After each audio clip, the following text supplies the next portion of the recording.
challenge of the Chinese Communist Party and the threat that it poses to the United States and our allies is of critical importance to us right now. I think in the long term, in terms of American security policy, China is going to be a much more powerful country than Russia. There's no country that presents a broader, more comprehensive threat to America's innovation, to our economic security, and to our democratic ideas than China does. I believe we've got to live in reality. Communist China, it wants to control the entire world, including Americans. Let's be clear, the Chinese Communist Party is a Marxist-Leninist organization. The party General Secretary Xi Jinping sees himself as Joseph Stalin's successor. China's a longer-term threat, and we need to be very clear-eyed about what they are and what they aren't. They're not our partner. They're never going to be our partner under the existing leadership team. Under President Xi's rule, the Chinese Communist Party is heading even faster and further in the wrong direction. More internal repression, more predatory economic practices, more heavy-handedness, and most concerning for me, a more aggressive military posture. For China, success is a zero-sum game. China is going to eat our lunch? Come on, man. I mean, they're not bad folks, but guess what? They're not a competition for us. On the surface, that's a really puzzling thing to say. Joe Biden's saying China is not really a threat. China is America's chief rival on the global stage, and nobody should know that better than Joe Biden. I mean, during the Obama-Biden administration, they actually recalibrated foreign policy to contain China. It was called the pivot. China has never loomed larger in our lives. Think about it. The economy, trade, espionage, now COVID-19. China has said openly that they want to supplant us as the world's superpower. But Joe Biden talks about China differently. China is not our enemy. Not a problem. What are we worried about? Come on, man. He doesn't see them as a threat. And I believe then what I believe now, that a rising China is a positive development.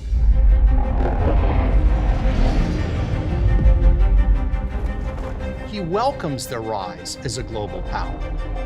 Why exactly? Perhaps it's personal. Perhaps it's about his family. Perhaps it's about the money.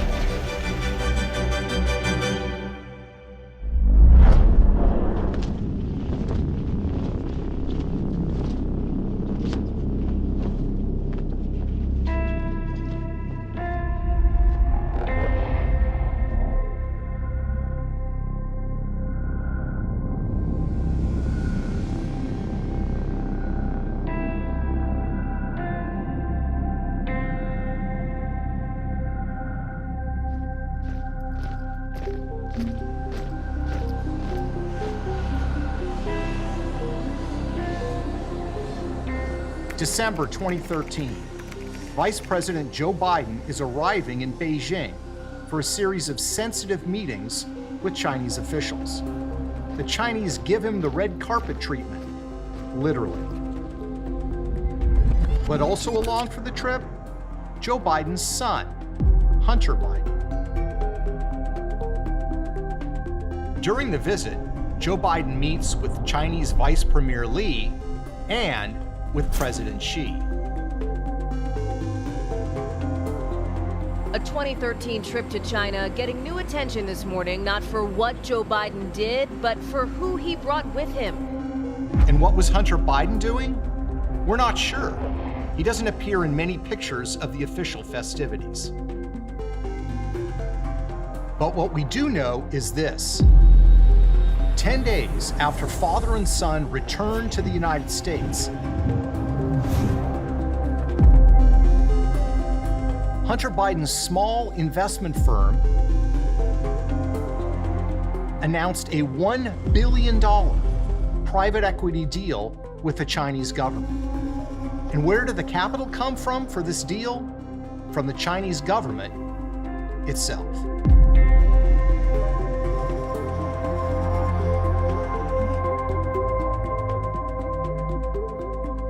Unknown to the press back then, Hunter Biden was forming a Chinese private equity fund, planning to raise money, including from Chinese investors.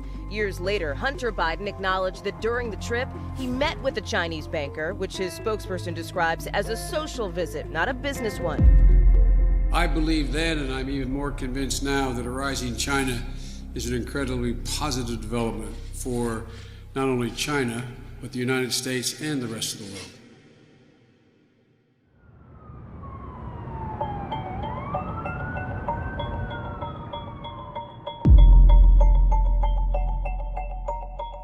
Hunter's small firm got a deal that no one else had in China.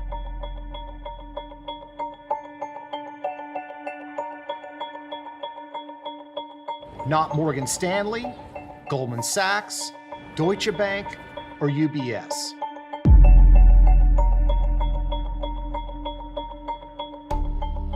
And are you vulnerable on this issue at all because of your son's business dealings in China?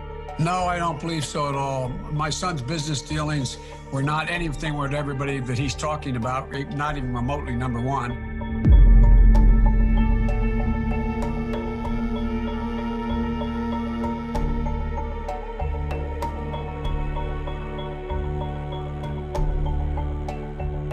What's interesting is Hunter Biden had no real background in China, in finance, or private equity. In fact, Hunter had what might be called a spotty resume. A couple of youthful jobs, owing directly to his father's influence. He was once made a director of Amtrak based on the fact that he'd ridden on trains. He'd been addicted to crack cocaine, had an unsettled domestic life, and a brief attempt at a naval career ended with a discharge over drug use.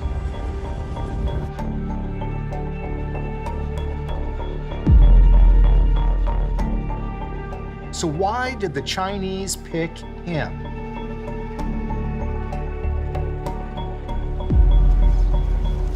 Spring 2017.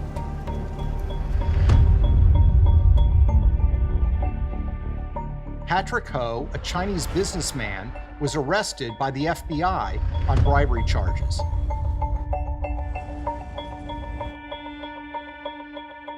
He worked for a Chinese energy company with close ties to the Chinese military.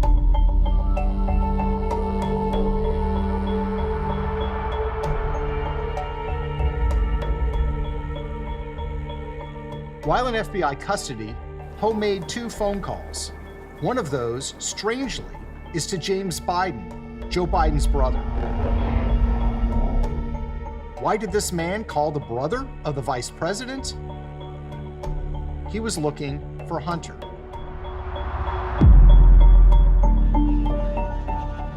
This is the remarkable and largely hidden story of the secret financial relationship between the Biden family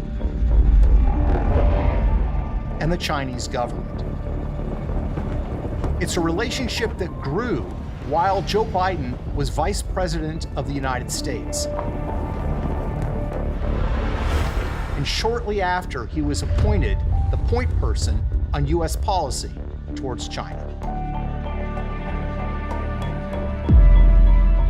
Our investigation is based on corporate records, financial documents, legal briefings, and court papers. It's the story of the second most powerful man in the world at the time, and how his family was striking deals with America's chief rival on the global stage, the People's Republic of China.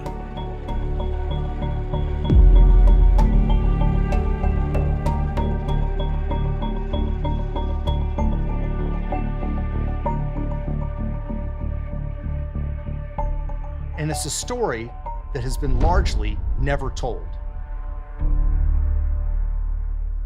A rising China is a positive development, not only for the people of China, but for the United States and the world as a whole.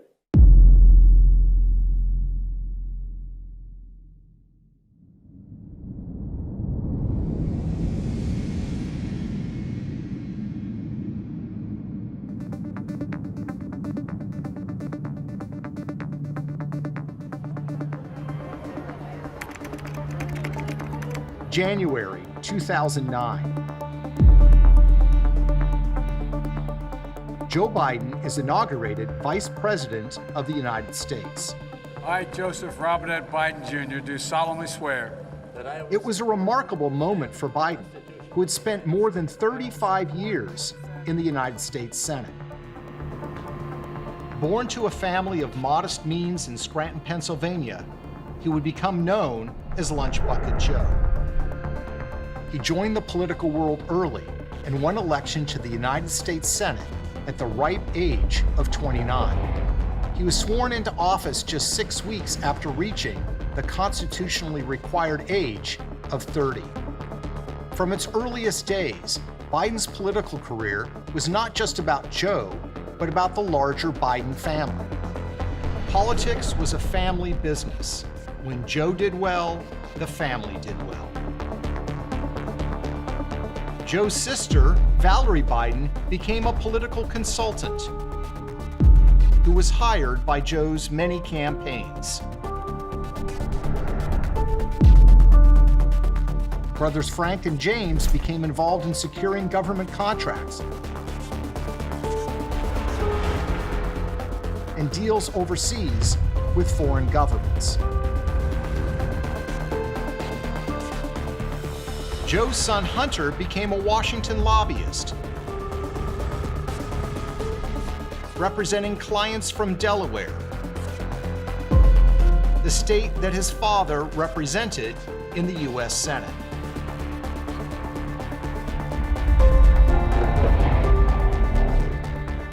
When Joe Biden was elevated to the vice presidency, the family's ambitions grew accordingly. Now the world was a business opportunity, and the Biden family was looking for deals, including with foreign governments. Just months after Joe Biden was inaugurated vice president, his son Hunter Biden formed a company called Rosemont Seneca Partners.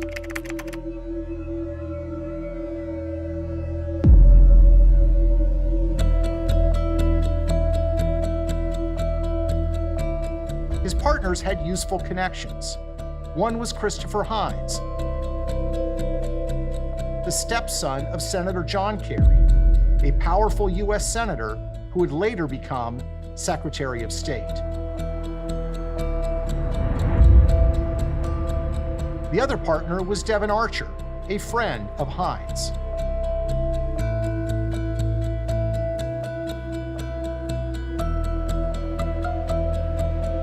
Rosemont is the name of the Hines family's 90-acre estate outside of Fox Chapel, Pennsylvania.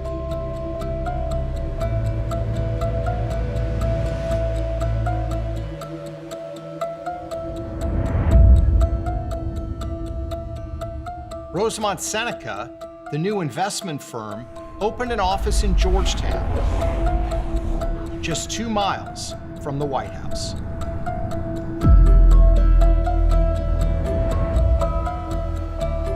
Outside of Fox Chapel, Pennsylvania.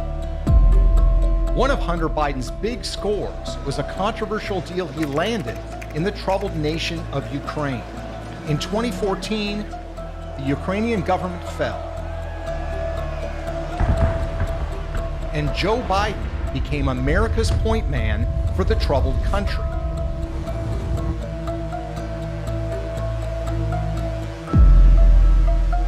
Weeks later, Hunter Biden was hired by a corrupt Ukrainian energy company called Burisma, which paid Hunter at a rate of $1 million a year. This despite the fact that he had no experience in energy or in Ukraine.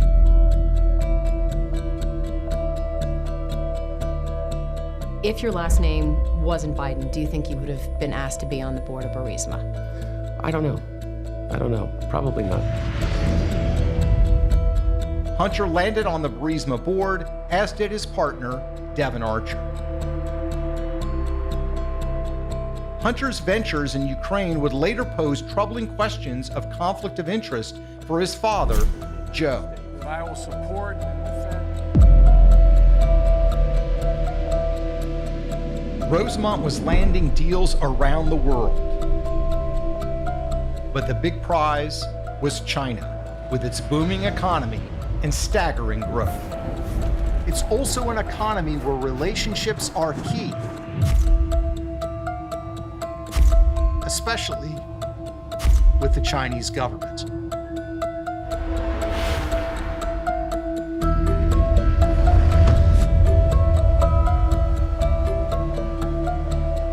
And I'd like now to raise our glass in a toast to many more generations of friendship and peace.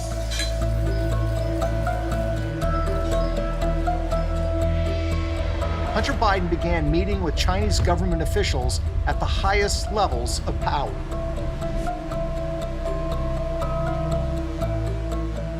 He had no background in China, little background in finance.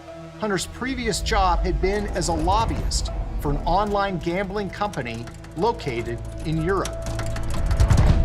But now, doors were opening to Hunter in China. Often, Hunter's meetings coincided almost directly with his father's high-level diplomacy with Chinese leaders. In April 2010, for example, Vice President Joe Biden met with the Chinese president at the Nuclear Security Summit in Washington, D.C. But at virtually the same time, halfway around the world, Hunter Biden was in China, meeting with government officials looking for financial deals. Who exactly was Hunter Biden meeting with? Only some of the most powerful finance officials in China. Hunter spent 2 days meeting with the top executives from China's sovereign wealth fund, Social Security fund, and largest banks. Hunter even posed with them for a series of pictures. So how did Hunter get these meetings? One Chinese website's account of the meeting touted that Chinese officials extended their warm welcome to Hunter Biden, quote, second son of the now Vice President, Joe Biden. In other words, Hunter got these meetings because of who his father was, Vice President of the United States. I don't think that there's a lot of things that would have happened in my life that if my last name wasn't Biden.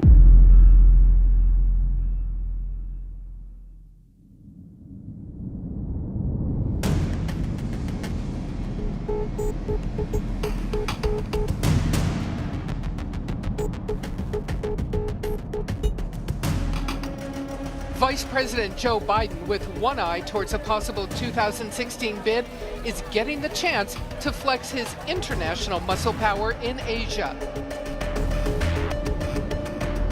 That brings us back to 2013, when Joe Biden arrived in Beijing with a full agenda. Among the highly sensitive issues to press with his hosts, Chinese cyber attacks, the theft of American intellectual property, trade issues, national security, China's claims over the South China Sea. Hunter Biden was also on board. He joined his father the next morning for a meeting with the U.S.-China Business Council, and then Joe Biden was off to a meeting with Vice President Li. Just where Hunter Biden spent the rest of his time on the trip remains largely a mystery. But we do know this: Hunter later admitted that he introduced his father to a Chinese official on this trip who was involved with Hunter's budding business ventures. And we know that 10 days after the trip, Hunter's $1 billion deal with the Chinese government was finalized. Hunter and his Chinese partners established a private investment fund they would call Bohai Harvest.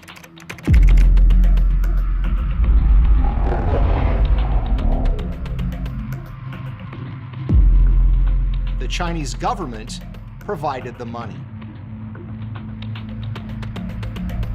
Hunter was given a seat on the Bohai Harvest board of directors and a 10% equity stake in the new company. Devin Archer, his business partner, was appointed vice chairman. The new firm enjoyed an unusual and special status in China, operating through the Shanghai Free Trade Zone. No other investment fund in the world had a deal like Biden's firm. Not UBS, not Goldman Sachs, not Morgan Stanley, no one. In short, the son of the Vice President of the United States, with little investment experience, no experience in China, got a deal in the People's Republic of China that no one else had. And he got that deal shortly after his father was appointed point person on U.S. policy towards China.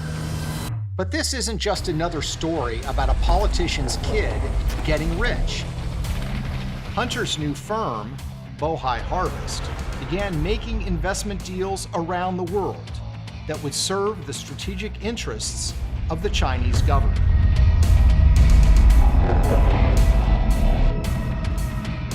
And that's what makes this deal so troubling. That's a bold thing to say, but it's true. This new firm started making investment deals that would serve the strategic interests of the Chinese military.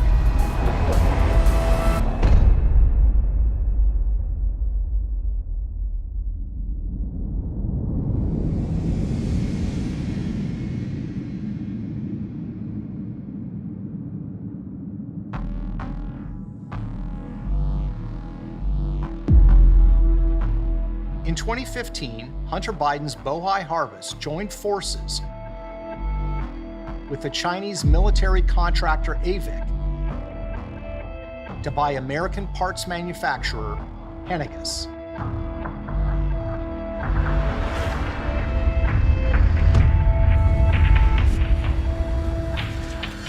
Henniges' technology is considered dual use, meaning it can be used for commercial and military purposes.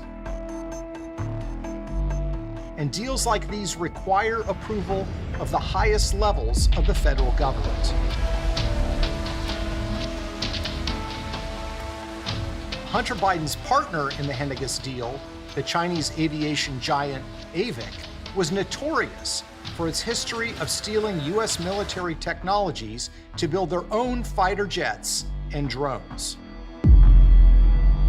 But in September 2015, AVIC bought 51% of Henniges. And Hunter Biden's Bohai Harvest bought the other 49%.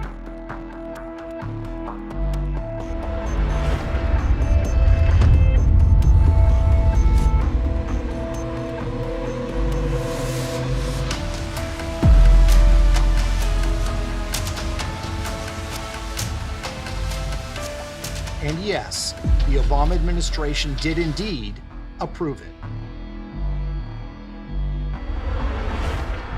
Hunter's firm, Bohai Harvest, also invested in military surveillance technology that the Chinese government would use to monitor and control the population in their own country. The company was called Face++.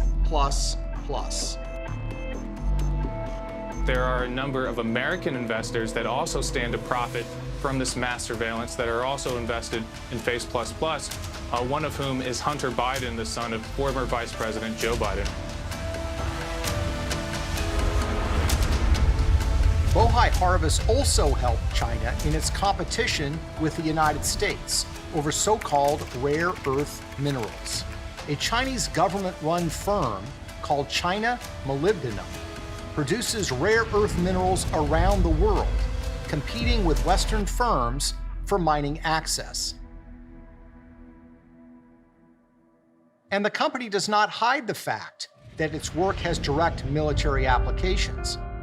The company's 2015 annual report, for example, declares that molybdenum is used to produce sensitive military technologies.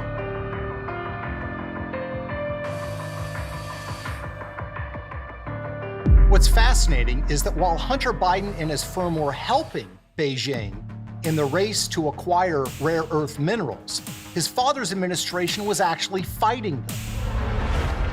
In 2012, President Obama announced that the United States was filing a complaint with the World Trade Organization because China was trying to control the global market. In 2014, the World Trade Organization agreed that China was trying to do so. Yet, 2 years later, Hunter's firm joined with China Molybdenum and announced that together they were buying more than half of one of the largest copper mines in the world. And so while the Obama administration was competing with China in the race for rare earth minerals, Hunter Biden and his firm were actually helping Beijing win that race. But there was an even more troubling deal. In December 2014, Hunter's firm became an anchor investor in a company called China General Nuclear, or CGN. CGN had been wholly owned by the Chinese government, but it was now selling off a minority stake to a favored investor. Hunter Biden presumably didn't realize that when his company was investing in CGN, they were investing in a company that was under FBI investigation for stealing U.S. nuclear secrets. In fact, less than 18 months after Hunter's Chinese firm invested in China General, a nuclear engineer named Alan Ho and the company were charged by the U.S. Justice Department with stealing nuclear secrets from the United States. According to the FBI, Ho had been working under the direction of China General to steal American nuclear secrets since 1998.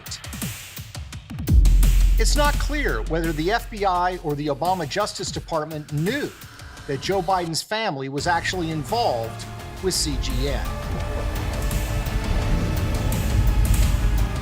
But what is clear is that China has been trying to steal American nuclear secrets for a long time. Is it really that crazy to think that by partnering with the son of the vice president, they were trying to buy them too?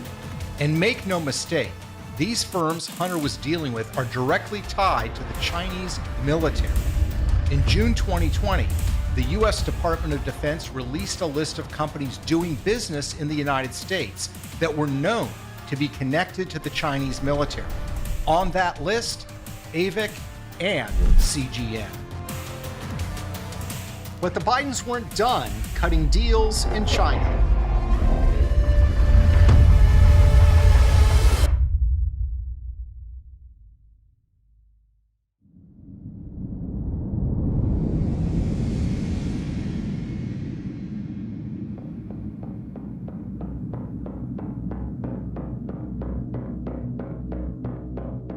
Joe doing diplomacy with the Chinese government, and Hunter kept finding himself in the middle of more business acquisitions, also with the Chinese government. A confident China was on the march, asserting its power and flexing its muscles. China had promised the world that it wasn't going to militarize the area, but they went ahead and did so anyway. The Chinese aggression was aimed at America, too.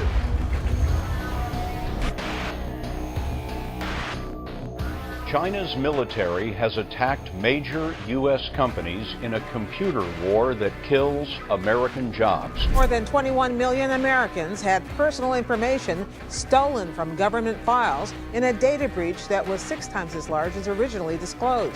The information was hacked from the Office of Personnel Management, or OPM, which said today it is highly likely that anyone who went through background checks to apply for a government position since 2000 was affected.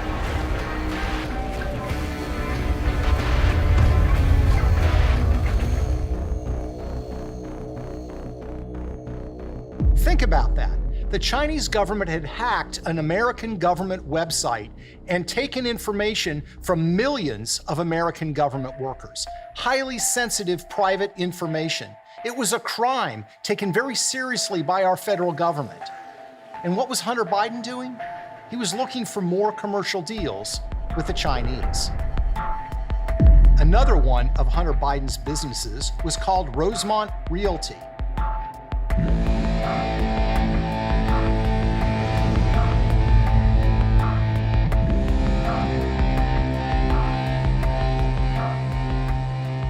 co-founded with Devon Archer, who is the chairman of the firm.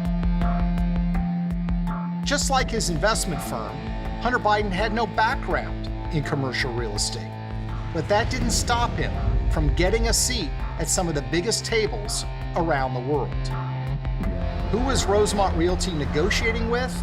That would be a company called Gemini, a former subsidiary of a Chinese state-owned company with close ties to the Chinese military. Rosemont Realty certainly played up the Biden connection in the material they provided to possible investors. In a company prospectus from Rosemont marked confidential, they noted that it was a key consideration that Hunter Biden, son of Vice President Biden, is on the advisory board. In August 2015, an eye-popping multi-billion-dollar deal was announced. The Chinese company Gemini was buying a 75% stake in Hunter Biden's company, Rosemont.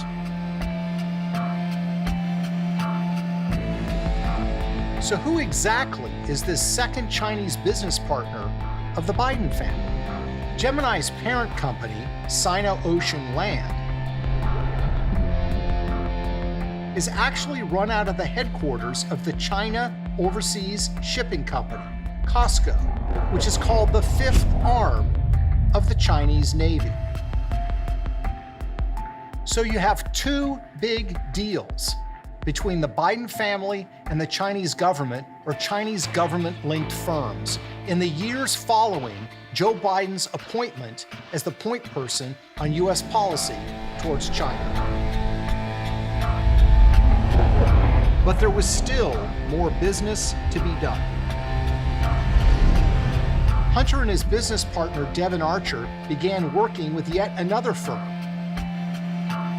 this one called Burnham Asset Management. Out of an office in New York City, they worked to line up more deals with Chinese companies, many of them mysterious and with murky ties to the Chinese government. One of the companies was called Kirin Global Enterprise Limited, a mysterious investment vehicle run by Larry Li and Guo Jinfeng. Very little is known about Kirin other than the fact that they invest heavily in mainland Chinese infrastructure. Another Chinese firm the Bidens wanted to partner with is called Harvest Global Investments.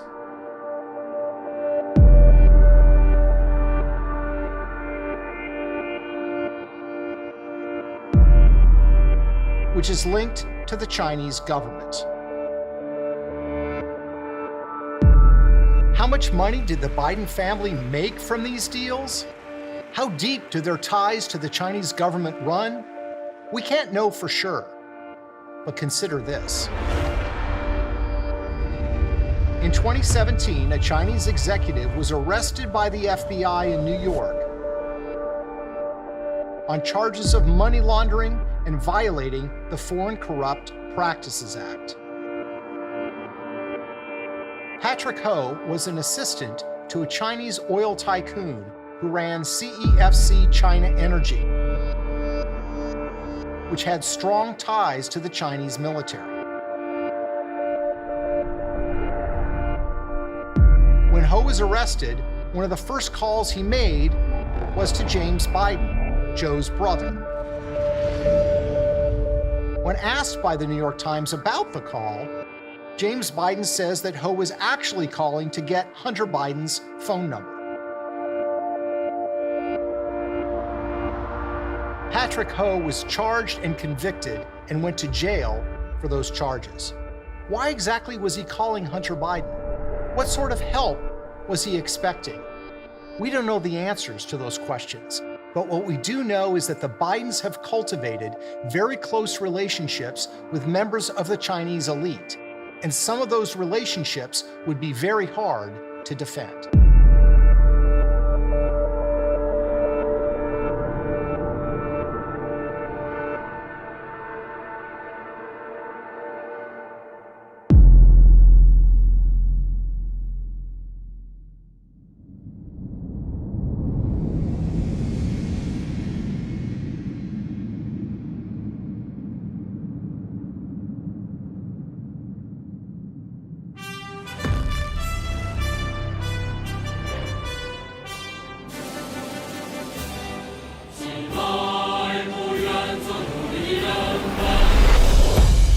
So what do we know? We know that the Biden family has a series of lucrative deals with the Chinese government. We know that these deals came despite a lack of experience by the Bidens in the areas they covered. We know that they happened while Joe Biden was steering U.S. foreign policy towards China. We also know that these deals didn't just make the Bidens money, they had potentially dangerous consequences for our national security. We know that Hunter Biden's firm, backed by the Chinese government, invested in a company that was actively stealing nuclear secrets from the United States. We know that China has been consistent in their efforts to acquire U.S. technology, and that their spies have been caught trying to steal our military technology. We know that Hunter Biden's firm bought a company that provides dual-use technologies for the Chinese military. We know that global powers have tried to stop China from monopolizing the world's mineral resources. And we know that Hunter Biden's firm bought a company that actually helped China in its competition with the United States for mineral resources.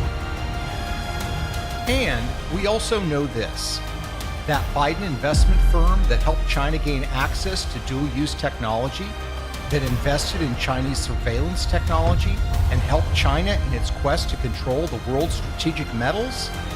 Hunter Biden was forced by political pressure to resign from that firm's board of directors in late 2019. But Hunter quietly maintains an ownership stake in the firm, a stake worth millions of dollars, and stands to be worth even more as its China partnership prospers. Why did you leave the board in April? It's a 5-year term. And you chose not to? I chose not to. Yeah. Why? I think it's pretty obvious why. So why does this matter? Because we need to know who our leaders are doing business with. Who is making them wealthy? Who might they be beholden to? It's the oldest story in politics. We need to follow the money. A rising China is awash in money. The money trail stretches all across the globe. And some of those trails lead straight to one of America's most prominent political families, headed by a man who calls himself Lunch Bucket Joe.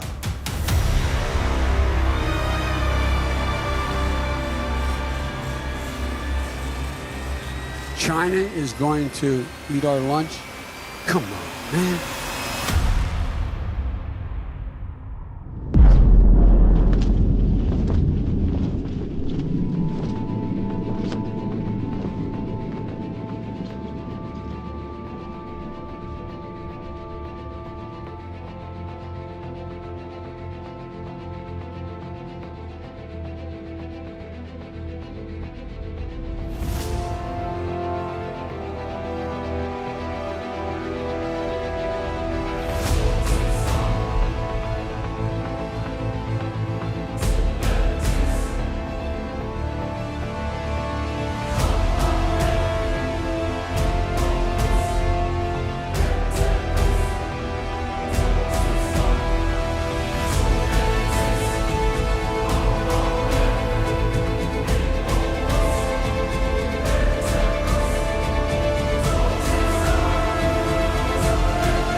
man.